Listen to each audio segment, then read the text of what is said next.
Good Wednesday morning, guys. I'm Jerry Miller, and welcome to Real Talk with Keith Smith. Thank you kindly for joining us. A pleasure to connect with you guys through the I Love CVille Network on a show presented by Ross Mortgage. If you woke up this morning, you may have seen some macro headlines that are a bit disheartening in the finance and real estate spaces, but we're here to unpack those headlines and offer clarity why the macro news cycle doesn't always apply to Charlottesville and Central Virginia. Judah Wickhauer, our director, let's go to studio camera and a 3-shot and welcome Scott Morris and Keith Smith to the program. And Scott, we should start right away with you. Macro headline number one, mortgage demand at a 28-year low. It's looking like a mortgage on a 30-year fixed with good credit is flirting with 7% here in the first trading day of March in 2023. The show is yours, Scott Morris. Down 44% in purchase volume from this time last year. All of those are not great things. The good news is I think that we got an inflated jobs report 2 weeks ago, and I think next week we start to see somewhere between the 7th and the 10th, there's some data coming out that I think is going to support a more friendly bond market. So a lot of that had to do with some numbers that they pumped in, literally with numbers from last year that they pushed over into, that rolled over into the new year that really actually they weren't real. The data was so late being pushed into that report that it wasn't factual. We'll see. I think that next week gives us a better look. So we've got a U.S. 10-year that's just crossed 4%. We are at the highs that have matched the highs of the last few months, which are the highest we've been in 10 years. But I don't see it. I don't think this sticks. I think I've talked about how volatile things would be, and I think we're living and breathing that right now. But I think next week brings better news. So I'm up. They see me, I'm down. That's like something that in the Marine Corps they teach you when people are shooting at you, and that's kind of what the market's doing right now. We're up. I think everybody has a heart attack. We get some data that supports a better environment, and we come back down. Scott Morris, guys, Ross Mortgage. First sizzle reel right there. Keith Smith, a co-owner, co-founder of Yes Realty Partners, an award-winning realtor. Yeah. He's been in the game for 3 decades plus, and frankly speaking, one of the best broadcasters I know. Here's an opportunity to create a nice piece of sizzle reel content for your own. I mean, we have some headwinds with the macro news cycle. Does not always apply to Central Virginia, however. Micro markets matter. I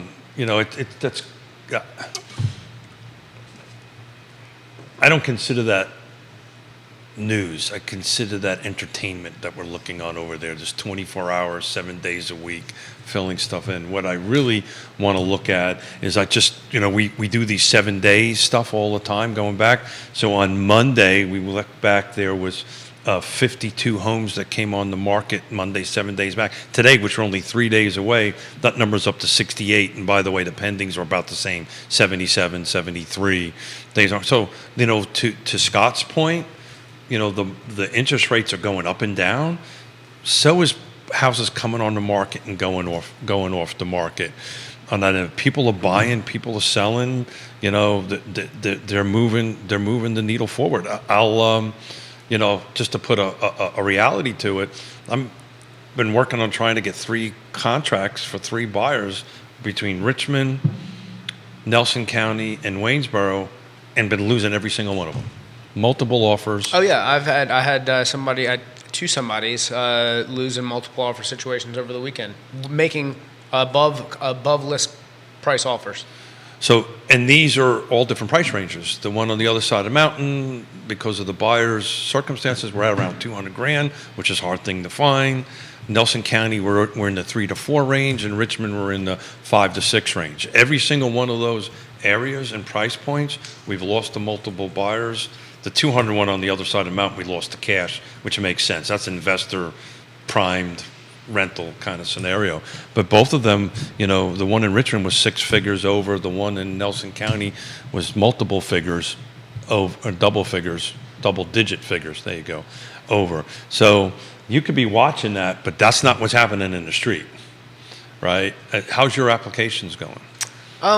So we go through bursts, and the last 5 or 6 days have slowed down a little bit. But I don't know exactly what that's related to. If it's inventory, if it's rates, if it's rained for a few days and people got sad. I don't know. So does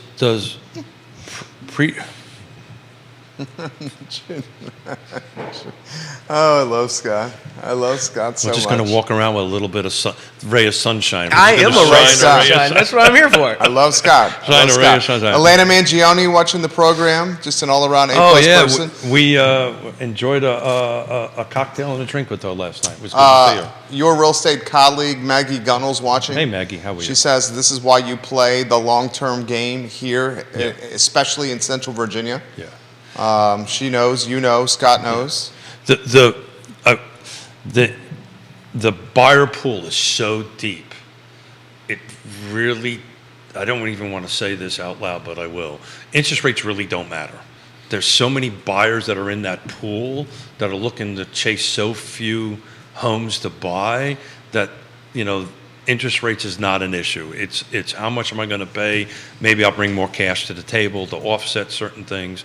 It's just that the buyer pool isn't being scared away. Maggie, she can time in. And she has more buyers now, I'm sure, than she's had before, and they're coming into the market on a daily basis. The question I was going to ask you, though, is there a differentiating, oh boy, is it different? I'll try a different word. Is it different, the application versus pre-approval, right? So I pick up the phone and send you. Sure. So the number of qualified applicants, so typically on average, what we see, given we've got a number of different lead resources and realtors and individuals and online advertising, so we're about 3 to 1. So that's 3 credit pulls to a pre-approved buyer, and then generally what we see, or what we're starting to see, is a longer transition from pre-approval to contract. That's what I'm trying to given get. the That's amount what of I'm trying inventory to, that's that's there. what I'm trying to get to. So typically, when inventory is a little healthier, so you generate 2 pre-approvals, one of those 2 should close the following month. Right now we're seeing a longer time from contact to contract. And that's really coming into play with what's available in inventory, what expectations are, what programs they might be interested in, if they're looking to do a 203K, if they're looking to do a renovation, an investor renovation, how long it's going to take them to find the property that's going to match their needs. So I like that, contact to contract. So that's what I was trying to get at. So I send you a client, right, and fill out your application or fill out your online portal. Is that considered an application, or is that just a contact at that point? I get a pre-approval letter. So, well,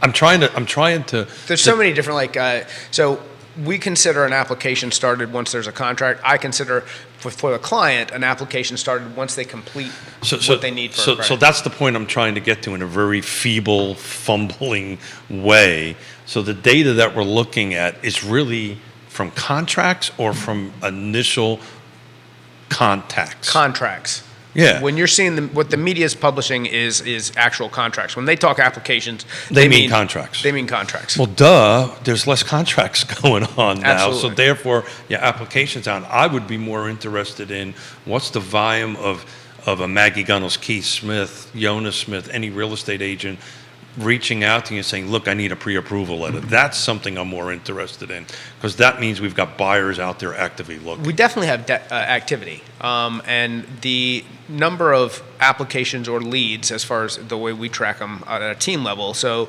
now, and you'll talk to different people. A lead could be like, hey, I've got somebody for you, and they just give you a name. They'll count that in their process. We like to count actual credit applications as far as our leads go. That's then from lead to pre-approval to contract when we're tracking numbers. So I'm trying to quickly just take a look at how many.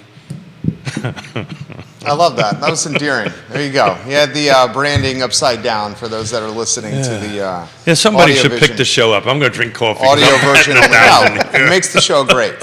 Jamie Turner is watching the Here program. we go. How about this? He is the mayor of Gordonsville, who lives in Culpeper, he is suggesting a client to you in the comment section right now. Her name is Amy Cutright. He's tagged Amy Cutright in the comment section of my page, and Jamie Turner said, Amy, this is the mortgage person I recommend. He's on the show most Wednesdays and should be able to assist you. He's local to Culpeper. I have actually talked to Amy in the last few days.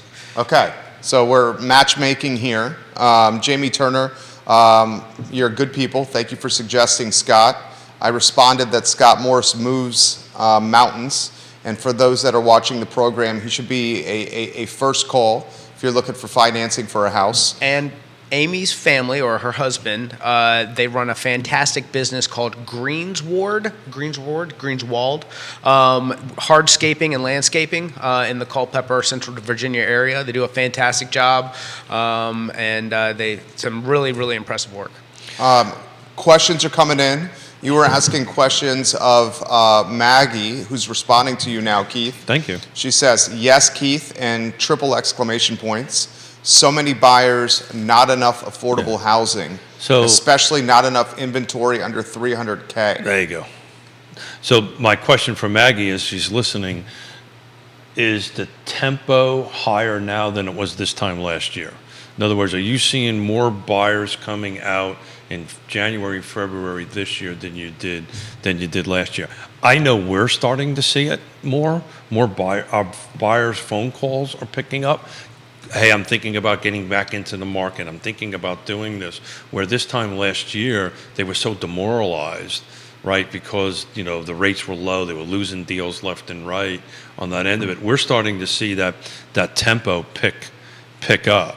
And what I'm trying to do right here as I'm speaking live is taking a look at what in our region went pending in the last 3 days and to take a look at what the average days on market, the medium days on market was. So in the last 3 days, since Monday to today, in our footprint, 29 homes. This is detached and attached, no new construction. I pulled that out.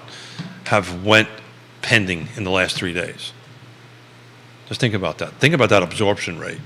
In 3 days, 29 homes, attached or detached, went pending in 3 days. That is an indicator of the tempo and the speed of the market here, and we're not sure it's not. How many total units on market in the area? I mean, it's been pretty crystal clear throughout the last 6-month period with rates going to 7% levels that rates are not really influencing this market. And that's something that we've talked about on this show. Maybe for some investors, rates are influencing the market, or for the refinance business, it's influencing the market. But there's so many buyers here that Smith is basically saying that the inventory, if it's listed at a right price and it's in a good spot, it's going to move. Here's 6 things. So to give you an idea of what the buyer perception is who's just walking in the door. Let's say somebody downsizing, they're going to sell a property, they want to retain some funds, they're going to go get a mortgage. Their concept is, I had somebody, this dude's educated, makes good money, has for 30 years, and calls me this morning, hey, what's going on? He's like, he goes, there must be some deals out there. You're seeing those prices come down since rates are so high. I said, buddy, I had 3 people lose in the last week who are making over offer, bids that are going in to try to buy a house. Like the inventory level does not support a lower prices. It just doesn't. I 100% agree, and I'll throw it to you. Where the rates could be influencing this market is in the inventory pinch with those of us that secured rates 4% or under during the historically low interest rate period. Yep. That may demotivate us from listing homes. Because you don't have to. Because we don't have to. If you have to, then you have to. Exactly. But all that does, and we've been talking about this quite a bit, all that is going to do is make this inventory even worse. That's the problem. How do we... Go ahead. At first. So, and the exact words I said to the friend of mine on the phone was, all right, so let's say you rates... got a friend? I've got one. He's got a lot of friends. I'm his friend. Let's say rates Judas is friend. overnight fell to 5%. what's the inventory problem that we have would be just absolutely that much more worse in the short term until people could then move the mental barrier to go ahead and list the price and go, all right, I'm at 3.5. I could go to 5 to cash in on all this equity and go get the next So thing. the seller side, the list side, the number one conversation, any real estate agent that is watching or listening, contradict me or agree with me or add into your thoughts and comments on it. A lot of folks are like, well, I'm not going to put my house on the market because I got no place to go, right? Until they have to go someplace, right? Absolutely. But at the moment, motivation's a very motivating thing, right? If I'm motivated to buy and sell, and it's one of the things, like if we're representing Scott as a first-time homeowner, any buyer, and he's looking at Jerry's home and Judah's the listing agent, first thing I'm going to do is call up Judah and find out to the best of my ability what Jerry's motivation is. Well, it comes back to death, divorce, family growth. He's had enough of Smith and he's leaving the state, that kind of thing. Never, Keith. Yeah. I'm not sure about that. Never. Maybe that's Mrs. Smith saying that. I don't know. We have the obvious ways of solving the inventory pinch. One of the obvious ways is government involvement. We have to be frank. That's not going to happen anytime soon. Right. We all realize changing, and I love what Keith champions, changing red tape into green tape will add inventory, but that's a long-term solution here. It's not going to happen short-term. Short-term, fellas, this inventory pinch is going to worsen. It's going to worsen, is it not? I don't know how much worse it really is going to get. I think that I think it's going to be much like it has been until I see the data coming to support a lower rate environment. We got to get there. But Do you still believe we're going to get there? yeah, I 100% still believe Just that we're by going the to get end there. of the year, we should be I south. think that what we're seeing right now is a combination of a jobs report that was better than it truly was. We are still seeing some sticky inflation, but I think that we're going to Absolutely. see breaks in both that and jobs starting this month. Yeah, but I think it's going to worsen because the Fed is unable to take the proverbial foot off the accelerator. The data is still coming in hot, so he has to be hawkish with commentary. And as he's hawkish with commentary, rates will rise as a result, and that's going to keep inventory pinched. we have to be careful about what rate we're talking about going up, right? I understand there's not a direct correlation, but There they're is. all correlated. Everything is interconnected in this world, because if your credit card debt is obscene and you are now paying whatever on your credit card debt, that it impacts on his side of the equation on that end of it. So it is tied together, but there is technically not a direct correlation. It's more the T-bill that impacts that thing. But I'm just looking at what has sold closed in the last 7 days. It was 74 units. And I track very closely, what the list price and the sales price is. And when they're awfully close, that means it's kind of balanced. So the average list price of the 74, by the way, was $553,000. The median, the average sales price was $551. So it's pretty damn close. When you start seeing those deltas widen, that's when you start seeing, okay, I'm listing at $1 and I'm selling at 50 cents. You start seeing the market changing a little bit. But the median days on market for those 74 units was 7 days. Now they're all over the place. It's Albemarle, Louisa, Fulvana, city of Charlottesville, but it's our 6 jurisdictions. So we're looking at just a 7-day snapshot, attached and detached, 7 days on market. Pretty much the same delta, list versus sell. It's just, this is a case where, one of my famous sayings, less is more. In this case, more is better, right? We need more units, and I do not see them coming down the pike anytime soon. We're going to have a great conversation on Friday with Greene County to talk about some projects. Units there, which may be helpful, but, it's Econ 101. There's just not enough product. Friday, Greene County supervisors. So it's a supervisor, Dale Herring and Jim Friedel, which is the planning director. Okay, so Friday, mark your calendars. Neil Williamson's watching. That should be a good show. Yeah. Neil, good morning to you. Thank you kindly for watching the show, the president of the Free Enterprise Forum. I think Jim's wearing several hats because of some staffing issues over there. But well, did you hear what happened in Scottsville? I did. At the town council meeting. Town council meeting in Scottsville. Neil will appreciate this commentary. Kevin Yancey, I see your comment here. It's a good one, Mayor Waynesboro.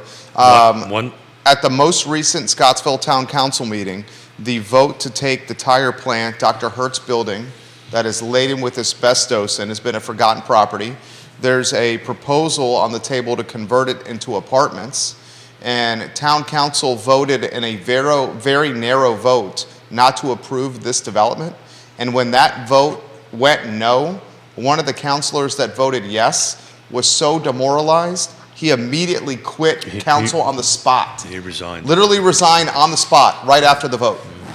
So what's the pushback against the apartments? The infrastructure conversation is happening where a lot of folks in Scottsville, which is a town of roughly 500 residents, they're saying that we don't have the infrastructure, roads, police, EMTs, rescue to manage this kind of added density. But here's an extra catch to this: is Scottsville is running at a budget deficit, and it's a pretty significant deficit because what allowed them.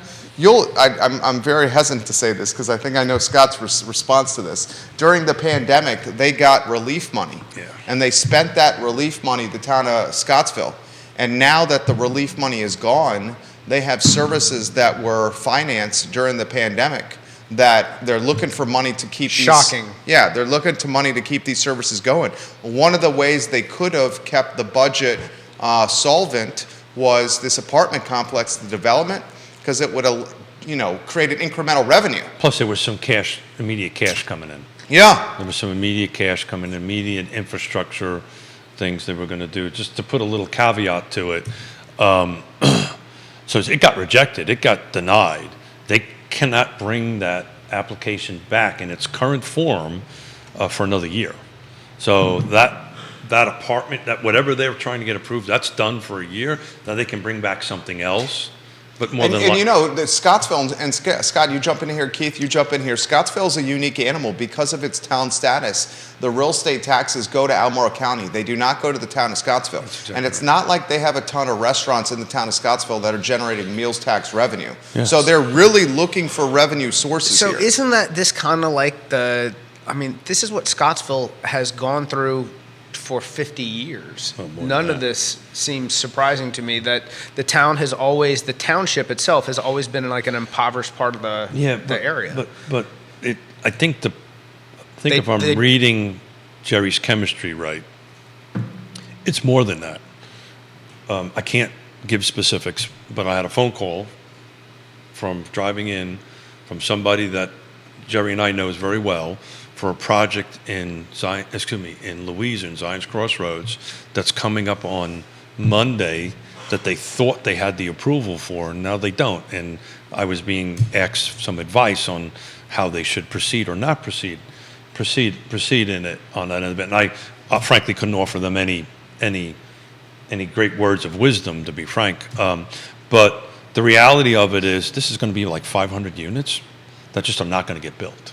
500 apartments? No. Or no, you're talking about Louisa. He's talking Louisa. Zion's Crossroads project. Yeah. But my point is, this is a mindset that is growing out in some of the perimeter counties, right? So it seems like some of these counties caught some of the flu from Charlottesville and maybe the inner ring of Albemarle, where years ago, Louisa was very development friendly. It probably will fail. Well, I mean, look at the political capital in various jurisdictions to more density in Central Virginia. Chris Fairchild, supervisor of Fluvanna County, has come on this program and said there's going to be no more new housing in Fluvanna. He said that. There might be onesies and twosies, but other than that. That's what he said. No more new housing. You got the town of Scottsville who voted down an apartment complex that, let's cut to the chase, we need more housing, right? Town of Scottsville voted it down. Yeah, but I don't disagree with that.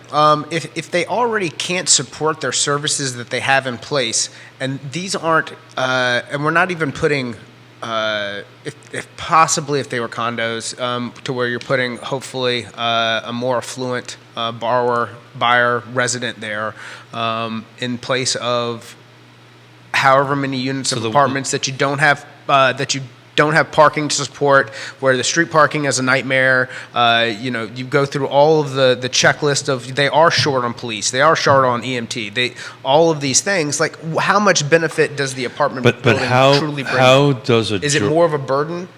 I empathize with the town of Scottsville and their infrastructure concerns. I do. I 100% understand that perspective. I guess the point I was trying to make is you got multiple jurisdictions, townships, local governments, whatever you call it, that are currently kiboshing new housing and additional housing.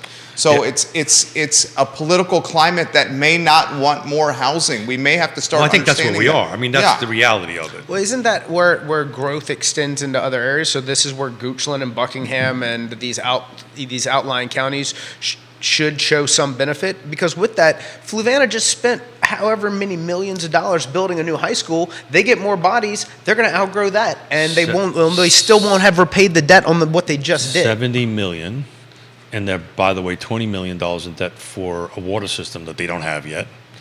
See, I mean, when you take these things into consideration, but let me. So there's an honest belief out there that housing in these jurisdictions is a drain on everything. So do you believe that, or do you think housing actually is beneficial? Does that make sense, that question? I think a large portion of Central Virginia, and I'm not going to characterize it by majority or minority. Sure. I'll just say a large portion of Central Virginia feels that way. Mm-hmm.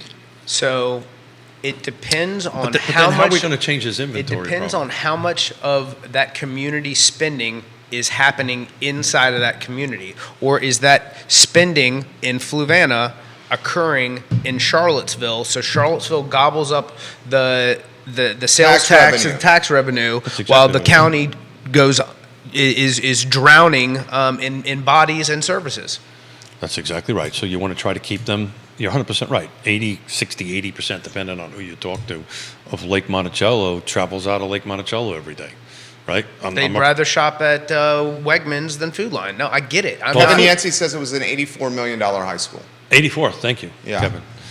Thank you for the phone call yesterday, Kevin. That was good putting in the information. feed. Did you get my text messages? Yeah. This comment is coming in from Neil Williamson. The town of Scottsville's budget is about $600,000 to provide services to residents and visitors. As with most governments, personnel costs to provide quality services are the largest part of the budget. For transparency, the table below shows the tenure and the annual pay of the town's full-time and part-time staff. So- and I'll put this in perspective and throw it to you. Matt Lawless is the town manager. Yeah. He's a great guy. Our chemistry's working. Matt Lawless is the town manager, great guy, recently got a raise, and I hope someone tags Matt Lawless on this feed here. He's the town manager of Scottsville. I believe his raise, if what I read is correct, or if my memory's serving me correct of what I read, he's making about $53,000 here. It's not much north of it. Let me put this in perspective. To be the town manager. Let me put this in perspective. The 80% AMI for the land trust that we do is $57,000. He would not qualify. No, he would qualify. He would qualify. So Yeah. the town manager would qualify from an income perspective. Now, does he make enough income to get a loan or something like that? That's a different story. But as far as income limits go, now it depends on what his wife makes, because it's a household kind of thing. But him alone so just think about that. The town manager. The guy who runs the town. Town manager. I mean, you're talking about the number one guy here. Yeah. I mean, so that really puts it in perspective. But you should, I know Neil does this, but it'd be very interesting to take a look about all the jurisdictions and what the folks make, right? And you think about what. I mean, the city manager for Charlottesville City you're talking about $250,000 But how much total compensation. But how much of a budget does he manage? Or I how mean, much he's of an managing north of $200 million. Yeah. $600K roughly for Scottsville town manager. Yeah. And I get that, but and I know Matt personally. He's good at his job. He's very good at his job. Yeah. He's a good guy. He's surely not getting paid enough.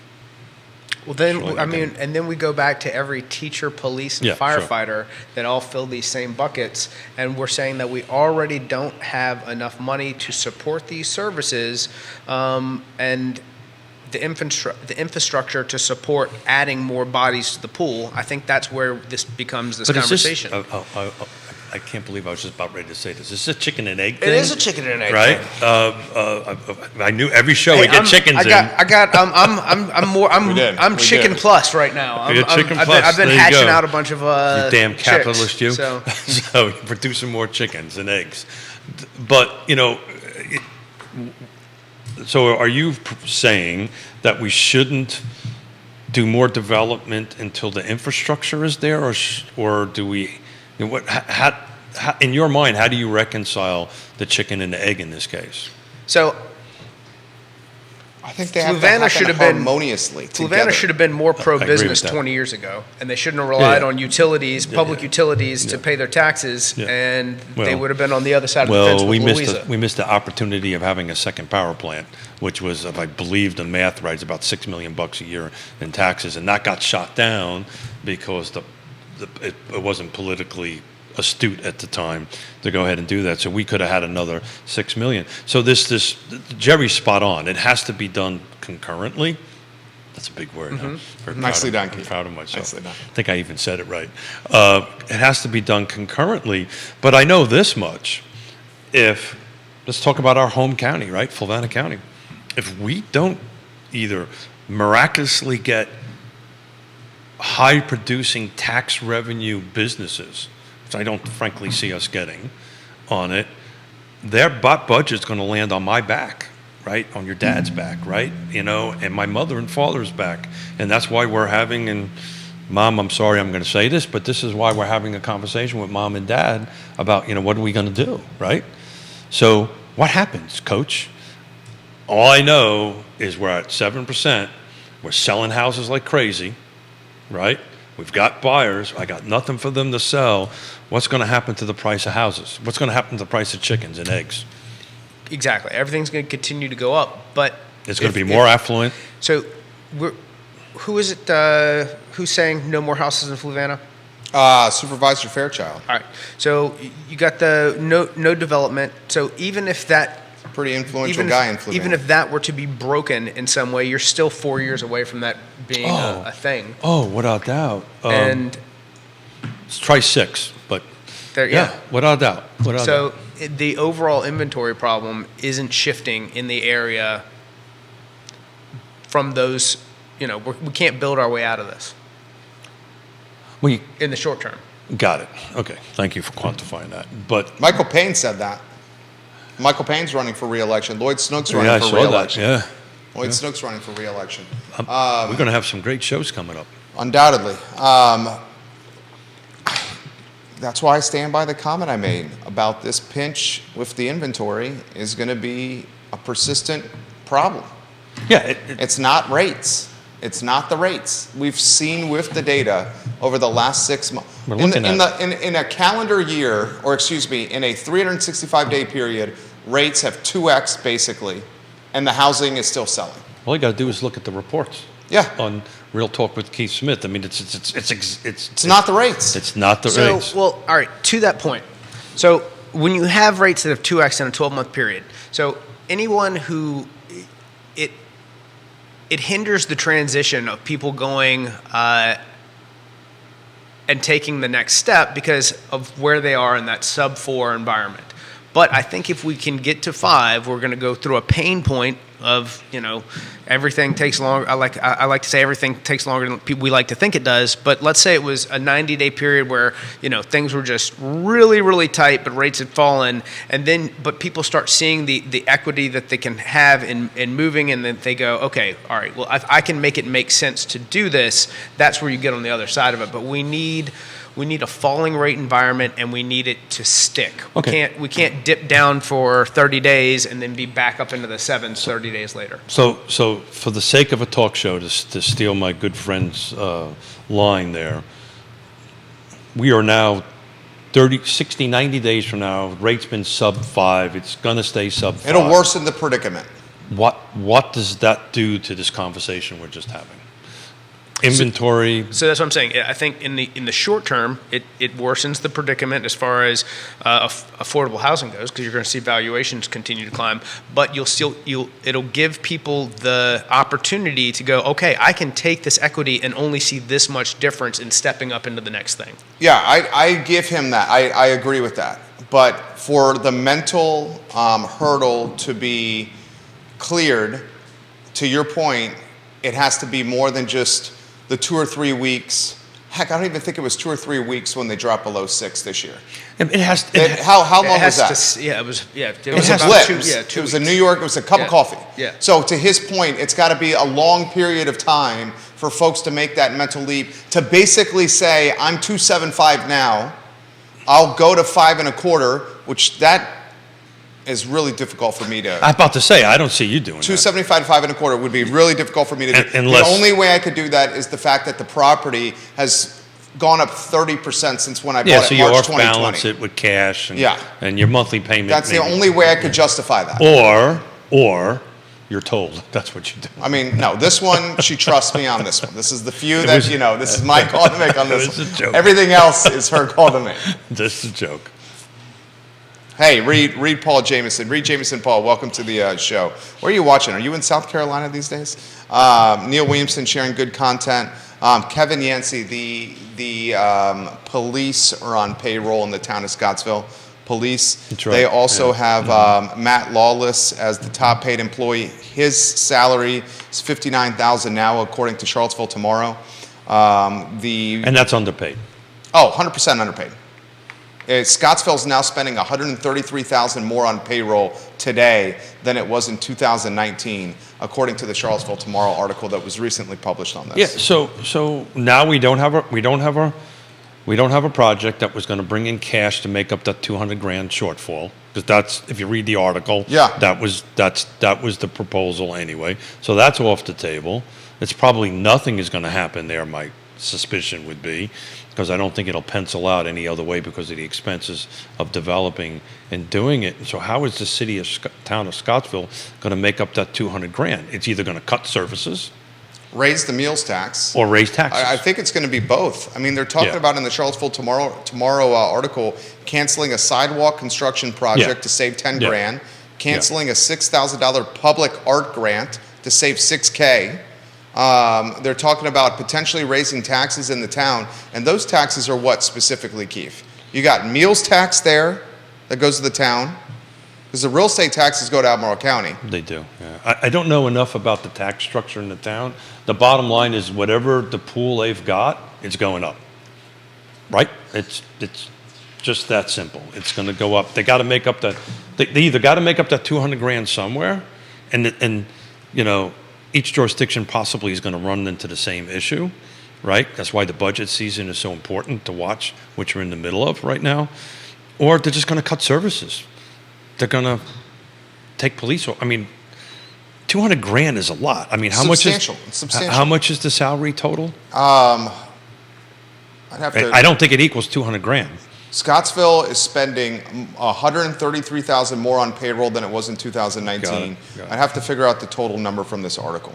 I'm reading it on the fly here. And this is resonating with the viewers and listeners. This is coming from someone who lives in the town of Scottsville. We cannot accommodate the kind of housing density that this project proposed. We don't have the infrastructure in place to do so. If they can solve the infrastructure problem, we're all for more housing because we know it's for the benefit of the businesses in the town. But until the infrastructure is there, we don't want this kind of project. Yeah, Literally in the feed. yeah. So it's back to my chicken and egg comment. How you going? Because who's going to pay for the infrastructure, right? And I think if I remember the application right, some of the infrastructure was being paid by the developer. I may be wrong. I read it very quickly the other day, but who's going to pay for that? Where is that money going to come from? right? To How much sidewalk do you get for $10,000? Not That's a a lot. great question. I wouldn't imagine it's a I can lot. tell you not a lot. Yeah. When you look at the concrete cost, I mean, I know what. Well, it's not the concrete cost. It's the right. It's the, I can get this out. It's the utilities you got to move to put it in. It's the infrastructure. It's not just pouring concrete. So that sounds like that's making this even smaller. Yeah, that's what I'm saying. Smaller That if that includes hundreds of feet of sidewalk, I would be very surprised. Yeah, I'm like Yeah. from me to the door. That's like $10,000. This is, and I mean, Because have you guys had There's like poles they got to move. your driveway sealed or repaved recently? I just did it. Have you? How much did you spend on that? Too much. Did you do it in conjunction with other neighbors No. for a price reduction? That's what we did. It's Yeah. it's expensive. Yeah. I'm a redneck. I've got a gravel road. That's nice. That's very nice. That's very nice. Ours, I was taken aback with how expensive that was. The Scottsville Loft proposal would have meant $75,000 in general contractor licenses, Yeah. plus a boost to the local economy in the form of material sales, Yeah. lunches from construction workers, and even construction jobs for locals. So- Echelon Resources would have given $100,000 Yeah. for the levies, That's right. and would have given $200K for the sidewalk construction improvements that local residents want. All that money is gone. It's an old, Google it sometimes, it's an old white paper, but it was written in 2015, and it's called The Impact of New Construction on Local Governments. It was like Virginia Housing did it or something. So they call it direct and indirect expenses, right? So the direct expenses is during the construction, fuel, breakfast, lunch, that kind of thing. You know, restaurants will get a pickup a little bit. There'll be some dollars coming in. The indirect is the long-term taxes, because that apartment complex is going to pay a substantial amount of taxes. No doubt. Right. I mean, how many of the that end. folks would have just walked over to James River Brewery and had a pint once it was finished? And Neil says it's B-poll taxes and meals tax that stays with the town. The B-poll and the meals tax. This question for you: why would Fluvanna stop someone not near the lake from building a subdivision? Well, it depends on where it is. Say that again now? Why would not? Fluvanna stop someone not near the lake from Okay. building a Got subdivision? it. Well, it depends on where it's located, right? So if it's not in the growth area, in what they call the rural area, then you can't put, by rule, you can't put in a subdivision. You can do a rural subdivision, you know, like 5 lots, maybe even do what they call a rural cluster subdivision in there, which is a cluster. I've done one. It's a pain in the ass. Excuse me, it's a pain to go. Sorry about the little ears, to go ahead and do that. So you know, it's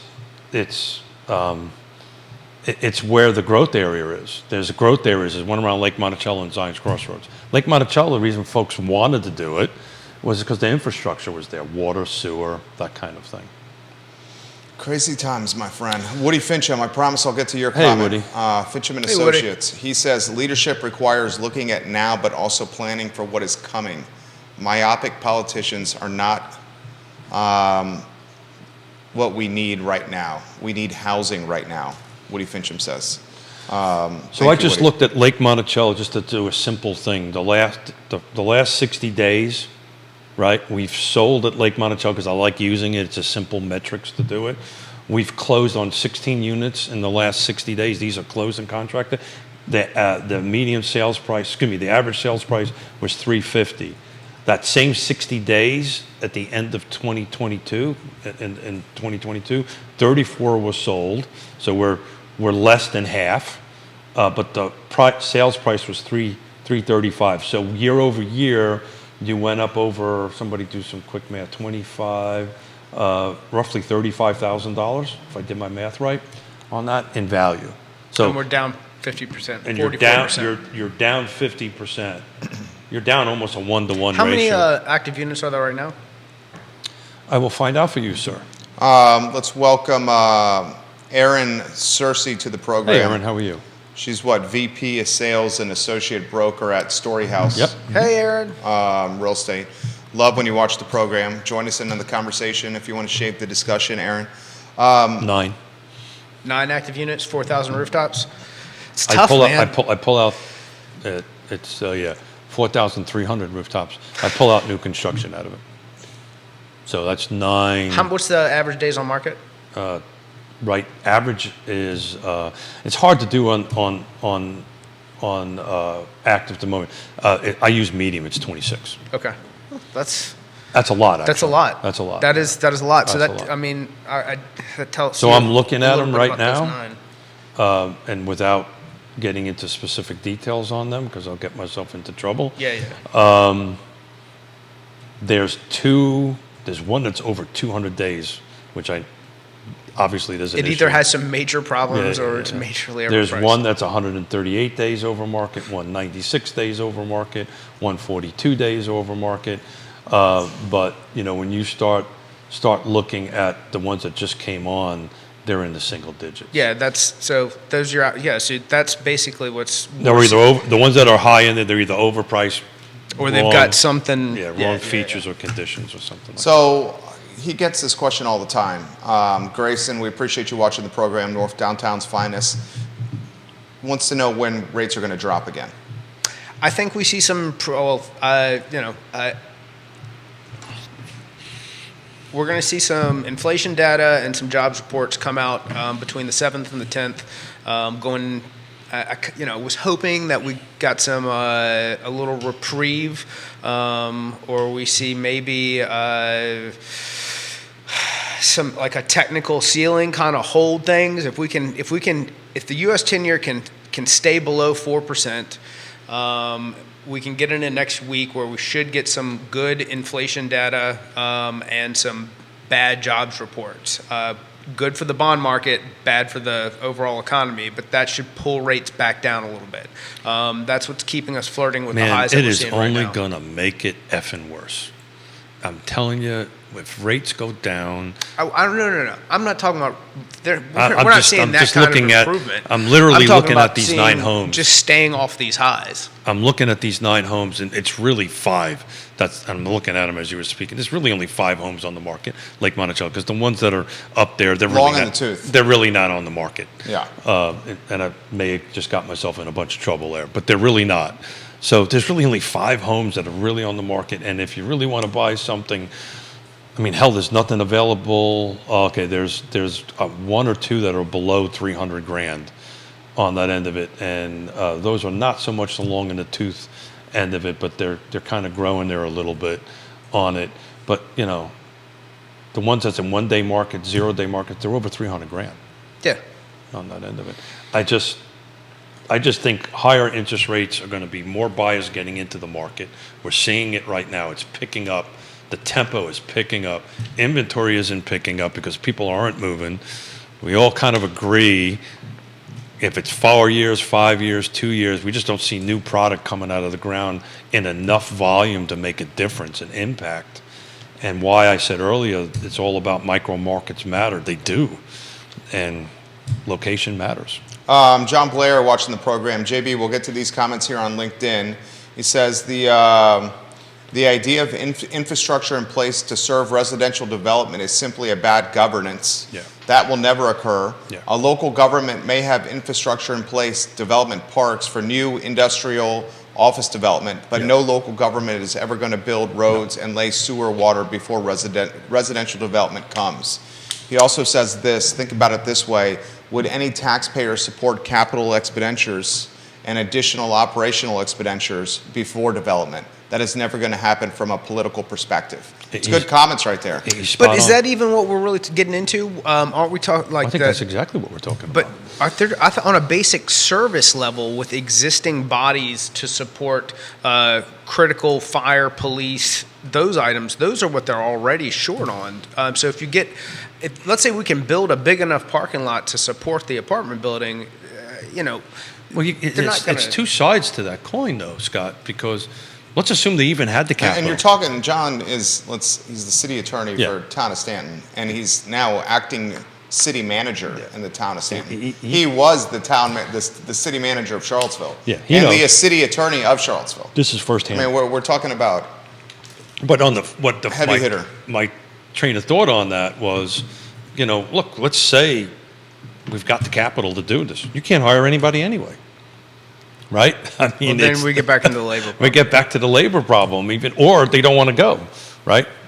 they don't want to come to work in a jurisdiction or whatever. This is just like I was joking around about our chickens, but it truly is a chicken and an egg thing. Well, yeah, I mean, Jerry's spot on though. This is not an us and them thing. It's a we thing. We together have to attack this. It's part of why I put so much time in the regional housing partnership on that, because we focus on these 4 pillars for this topic that I think is important. But it's a we. It's not an us. It's not a them. The jurisdictions can't do it on their own. the one thing that it's causing universally to suffer is what we all consider affordable. Like where that price point is getting more and more difficult, and not just here in Northern Virginia, Richmond. It's nationwide, brother. Yeah, wherever you go, that is the biggest obstacle that all of these other problems are making that problem worse. So how do we fix it? Right? I mean, we talk about this all the time. I'd get a podium and I'd have people vote for me if I knew how to. I think you are doing some good efforts with the land trust. I think that's a great concept. Well, my hats off to Kevin. He gave me a great idea about that for the other side of the hill, which I'm gonna work on a little bit and get a little help on his end. But that's just to steal it from Robert Liberty. That's just a couple of pellets of the silver buckshot. There's no silver bullet to this. Right. Well, right? Sure. If Robert Liberty knew how much his phrase he does, it's used so much in Central Virginia. I love it. I get invoiced. Yeah. You got to pay royalties on that. I do. I get invoiced. You pay royalties. I get invoiced. Kevin wants to know that, and I've tried to respond in the comments here, a perfect site for new construction by the reservoir 5 to 8 miles from Zion's Crossroads. And I explained to him that there's no political capital for new construction in Fluvanna County. So he's kind of looking for venues for new construction. I just don't think you have the political capital. A reservoir in Fluvanna? He's saying Fluvanna has a perfect site to construct a reservoir. Within 5 to 8 miles of Zion's Crossroads. I guess he's talking about the water. That's. Then he's also saying Louisa and Goochland are approving anything near Zion's Crossroads. Although there's a little bit of friction now. No, I think there's friction now. I may be wrong. Monday will be the telltale to that. But my tea leaves are telling me it's going to be a close vote. Either way, to get it approved, and this is a substantial amount of rooftops in it. To the infrastructure thing. A shout out to Louisa though, right? 30 years ago, or how many years ago, Louisa did make an investment in bringing water infrastructure to Zion's Crossroads long before anything was there. I can speak to this before first. they ever started courting Walmart, before all of it. Yeah, I can speak with some authority on this because I was part of the discussions way back when. There actually was, and our friends in Fluvanna kind of relied on utilities as being no, sir. What I was going to say is they struck out at the plate because they had an opportunity to co-op with Louisa back in those days, and they said no, for whatever reason. And now we're playing catch-up ball as far as Fluvanna is concerned to bring water there. But we're not going to get any substantial water to Zion's Crossroads probably for another 24, 36 months. The point is also, we don't have enough dirt to develop on the Fluvanna side. If you look at the growth area, it's tiny compared to the Louisa County side. It's half of Zion's Crossroads, the intersection, is in Louisa County. Excuse me. So anyway, did we solve anything? That's why you're thinking it's the Greene County market. I do. I think it's going to be the Greene County market. I really believe it's the other side of the hill. It's going to be where this type of growth is going to be welcomed, right? I think on the Greene County side, we'll find more about this on Friday. I think it's the ones that are in the pipeline that's going to get produced. I think right now, new big projects might hit the same brick wall as some of the other rural jurisdictions. That's what I think. Yeah, but they have a certain amount of lots that already either been approved or in the pipeline of being approved that, and Neil will correct me, but no other jurisdiction that I'm aware of has that volume of potential lots in the pipeline. This is from John. Please tell Scott and Keith that you three are providing a masterclass in real estate development today. This is your best show in months. This is from John Blair. Thank you, John. That's big time right there. Thank you. JB, we love when you watch the content and offer and something. share your perspective. Something. So look, you got Payne and Snook announcing a run for re-election. You got 3 spots on the Board of Supervisors. Albemarle County. Albemarle County. You got Greene County, 1 supervisor coming in Friday. Yep. To give you some clarity. You're going to start doing these coffee with the candidates, which I think is a great idea. Mm-hmm. Show me the path to meritable and tangible change. What moves the needle? Show me the path. What is it? Yeah, and that's the question I asked is, how are we going to fix this, right? Look, the only way I know how to do something, because I'm surely not smart enough to come up with some genius plan. The only way I know how to do this is to talk about it and to get the decision makers, or get the stakeholders, is the term du jour, on it at the table. That's the reason why on March 24th we're doing this summit with the Regional Housing Partnership, which again is built.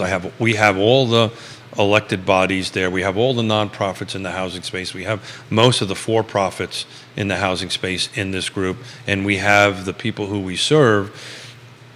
Not one of those pillars can do this on its own. So people don't like change, people don't like increase of cost, and people don't like things in their backyard. Yeah. So what is it that overall, because we're getting, the university's expanding, the alphabets are expanding, NGICs, DIAs, those, we're getting more bodies. So how do we support more bodies and do something to alleviate the cost if we can't build, if every jurisdiction's policy is we don't want to grow? It's got to be economic development. If it's not economic development, then all you're going to do is raise taxable burdens on real estate, real estate, and gentrify the community. We'll let John Blair answer this question if he can. I know the conversations I'm having with businesses that want to come in the area, they won't do it, A, because there's not enough bodies to hire, and because there's not enough rooftops, there's not enough people here, and what they're going to be. What kind of business are those? These are manufacturing businesses. These are, $20 an hour kind of jobs, that kind of thing. Now, the Charlottesville businesses are growing, or the high-tech ones, the 6-figure ones. But these are, the manufacturing, the Walmarts, supercenters of the world, right? They're not coming into our area because there's just not enough bodies to hire. So again, it's this chicken and egg kind of thing going on. I think we're getting an Amazon data center in Culpeper. You are. How confirmed is that? Confirm. Confirm? Wow, that's big time. Right, and so what's going to happen is all the people that are losing their jobs out west, they're going to migrate this way, right? Because they need somebody to work there, right? That they're not autonomous. Look at that, that's another big word. Autonomous. Did I hurt myself? Yeah, I think I hurt myself on that one. I think you did a great job right there. Autonomous, right? They don't run by themselves. They require people, correct? To a certain degree. Yes. Right. So they're going to hire people. Where are those people going to come from to go ahead and do that? I might get myself into a little trouble here, and Jerry loves it when I do this. I love when you do that. Mrs. Smith does not. I love it. I think the biggest conflict that we've got going on here is going to be a generational conflict. It's going to be between. So let's just look at who's opposing projects. What do they look like? They are generally older in demographic, white, have mustaches and tassels on their loafers. That was the thing at Keith Smith over there. Yes, they're tassels on they're Not even remember loafers. when Scott made that joke. I thought it was hilarious because I could truly see you at one time wearing loafers with tassels. Who says I don't? Well, I just don't bring them on here because you bust my chops so much. Neil says the Amazon data center is not a high number of employees for Culpeper. And he shares the Charlie Armstrong link from the Free Enterprise Forum that talks about the Greene County Board of Supervisor interaction. Yeah. Reed So that Jamison was, Paul that was says, for 55 and over says project. old white liberals oppose housing. That's what he writes from South Carolina. It's actually both sides of the aisle. It's both sides of the aisle that's doing this. It's one of the few unifying topics. It's the NIMBYism. NIMBYs. Yeah. NIMBYism is So one of the few that's what I was unifying trying to get to. NIMBYism is usually topics. look usually like me. There was just an article which I was not planning to talk about it here. By actually Vaughn's Googling me right now. Insider Magazine, Business Insider. Self-centered boomers destroyed the economy, and now millennials and Gen Zs are paying the price. So the article basically talks about that the younger folks are build baby build kind of thing. Where am I going to live? The older boomers, which would be me. But you're not. You don't embody that. No, but I hear you're in the game of selling. I'm in the in case anybody's wondering. You're a realtor. I am a realtor. You're a realtor. Actually, I do You a work. job. He works. I work. He had some good news today. I'll leave it at that. Yeah, I'll leave it at that. I left it at that. You can't. We can't talk about that. Left right it at now. that. Thanks for putting me in the box there. Appreciate it, brother. So we're in circles, right? You know, we can give these. And John, thank you so much. I've always wanted to do a master class on this topic. Oh, he would on be the so show. great. But at the end of the day, it requires these, in my opinion, it requires these four pillars. The government can't do it on its own. The private sector can't do it on its own. The nonprofits definitely can't do it on their own. So everybody has to be together at one table to say, okay, well, we're going to do it. And that's how we got these 23 units built with the land trust. So here's my question about the 23 units. So how does that continue to remain affordable with the shortage of inventory to the point where someone who fits the 80% AMI bucket can no longer afford to qualify what the market kind of drives the cost? Try that question a little bit all right, differently. so I had you halfway through one with of the second. one of these units comes available, and in order for someone to purchase that, they must fall into the 80% AMI, be qualified.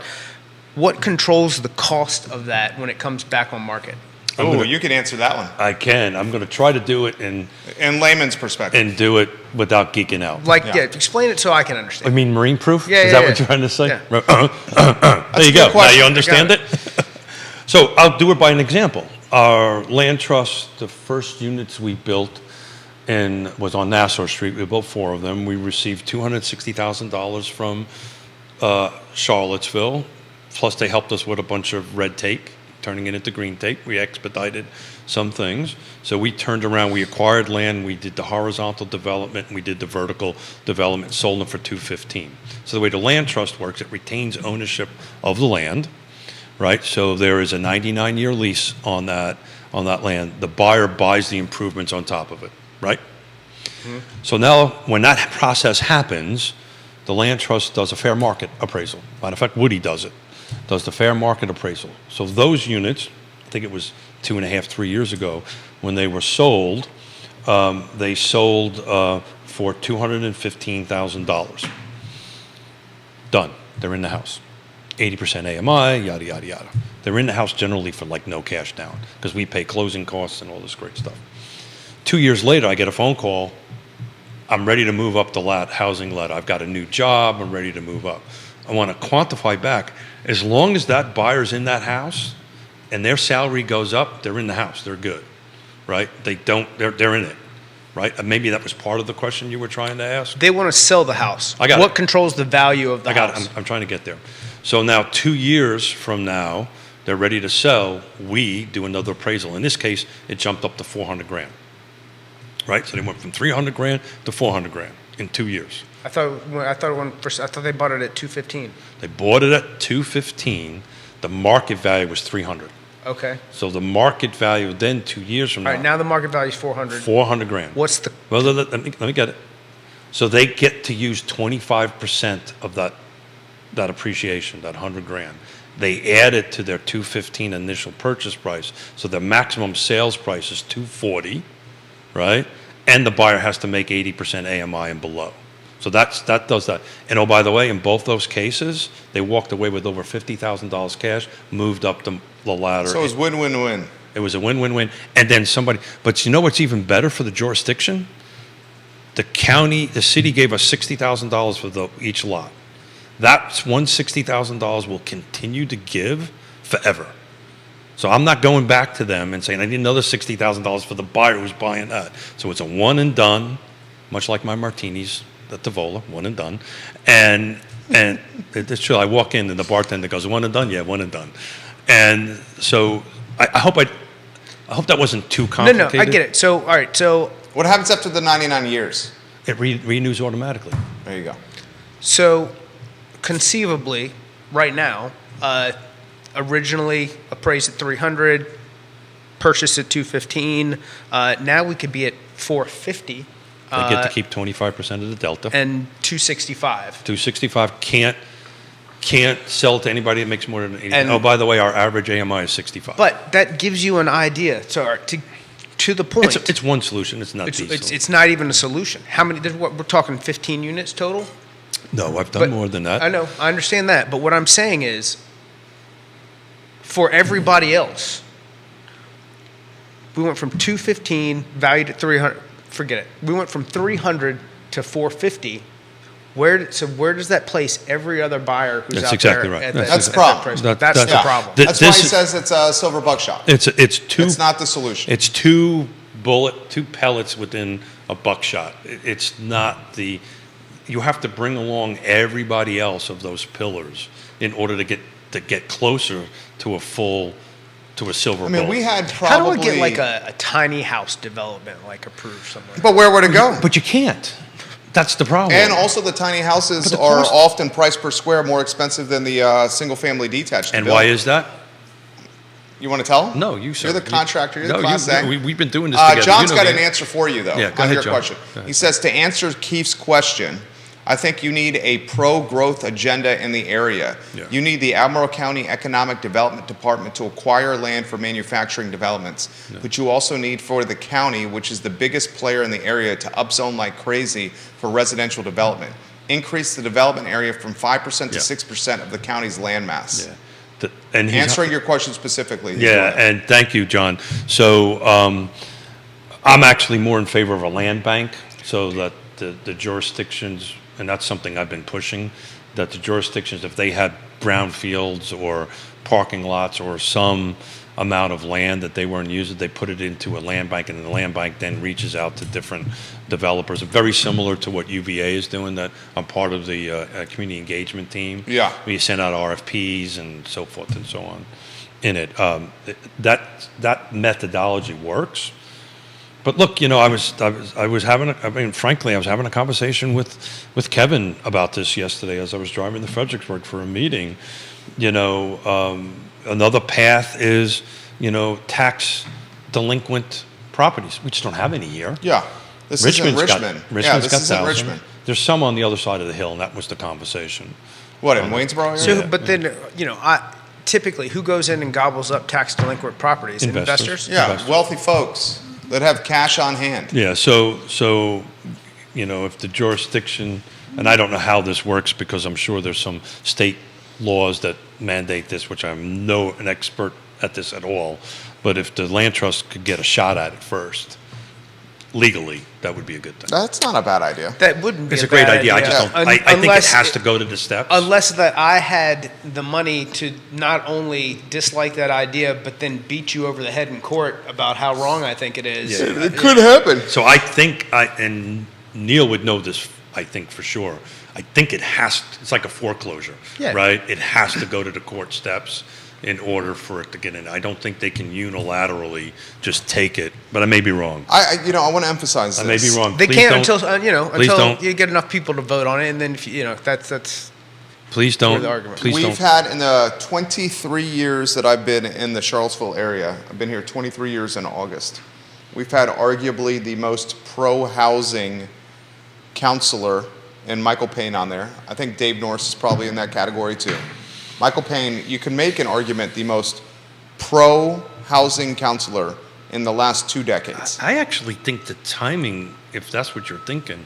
Go ahead, I'll let you finish. I apologize. Here's my point. A very pro-housing council. Lloyd Snooks says in his re-election announcement that affordable housing is a priority for him. Yeah. most pro-housing counselor in the last 23 years, and nothing has materialized. Well, Nothing is materialized. Well, here's a prime example. The conversation is going in the right direction, but it's just a conversation.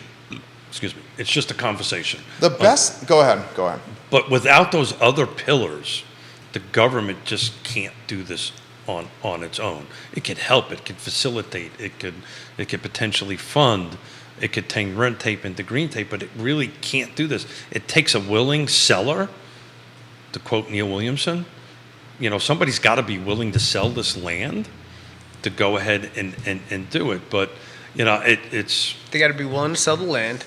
You got the land, the surrounding landowners not to fight it tooth and nail at every meeting for approval. I mean, that's what turns this should be 1 year, 2 year process into a 6 year. 10 years ago, I made a proposal to Fluvanna County, and it got shot down. And my proposal to Fluvanna County, it's pretty outside of the box, was to do what's called a subdivision overlay. The county itself takes on the role of being the rezoner, and they rezone it, and it sits over the top of an A1 property. And if Keith, Jerry, and Scott come in there and we meet all the criteria and check all the boxes, then it automatically drops down on top of the land, and then we get to move forward. Politically, that's just suicide, because now a board now is making political decisions for some future board, which is kind of a squirrely thing that one can or cannot do. But it was a solution at one time. Some jurisdictions have done that, mostly out west. They go ahead and they do it. Okay, this is it. And if we come in and check all the boxes, it drops back down, and all of a sudden now we're there. But that requires Fluvanna County to say, I want this in Zion's Crossroads. And they won't do that. The quickest path to solving this conundrum may be Payne's idea for the payment in lieu of the pilot program with UVA. Now, will UVA ever do that? I don't know. Yeah, rephrase that again. I mean, where Payne is talking about how UVA owns so much real estate, and what percentage of that real estate is being paid, or taxes being paid on. Yeah, I mean, he's talking about tens of millions of dollars if we can figure this out here. I'm not sure UVA will ever go for that. Well, some of that has changed because they moved some of the ones that they're talking about from the university to the foundation. The foundation is taxable. Yeah. So the one on West Main Street is now owned by the foundation. The one on Fontaine is now owned by the foundation. It's still a sizable portion. Correct. That's owned by the university, which is not exposed to real estate taxes. That's exactly right. And I think his argument is that I would think UVA would see it differently. Of course. Shockingly. Of course. Shocked. Gentlemen, today's show was excellent. Government officials giving us props on the show. We appreciate that. Keith Smith, Friday, what do you got? Yeah, so Friday we've got Greene County at the table. We're going to have the chairman of the Board of Supervisors and the planning director, and I think he's wearing several other hats because of some staff shortages over there. We're probably, what we've just been talking about, it sounds like we're going to pick that topic back up and see from a rural jurisdictions perspective how they see it, from a budgeting perspective and housing, no housing, what do they see coming down the pike? Hell of a job today, boys. Great work. A lot of fun. Scott Morse, Ross Mortgage, great guy. Thank you. We need the volatility to come to an end. We need some sort of I'm up, they see me, I'm down, to slow down to where we can get into, I think the longer we get into a more stable environment as far as mortgage rates go, the more likely we are to see people being willing to make that jump from a lower rate to a higher rate and take advantage of the equity that they have. In the meantime, let's talk about using tools like a 2-1 buy down, using the trusted professionals you have in your network to make good decisions to get you where you want to be. Well said, Scott Morse. Judah Wickower, props to you. Keith Smith as well. I Love CVille show up in 55 minutes. The show archived at realtalkwithkeithsmith.com, and make sure you click that sizzle reel menu bar tab. That's right, new tab. Thank you very much. Very, very good. Yeah, love it. Very, very good. realtalkwithkeithsmith.com. All right, guys, take care. Hold on. There Very well done. That was fantastic.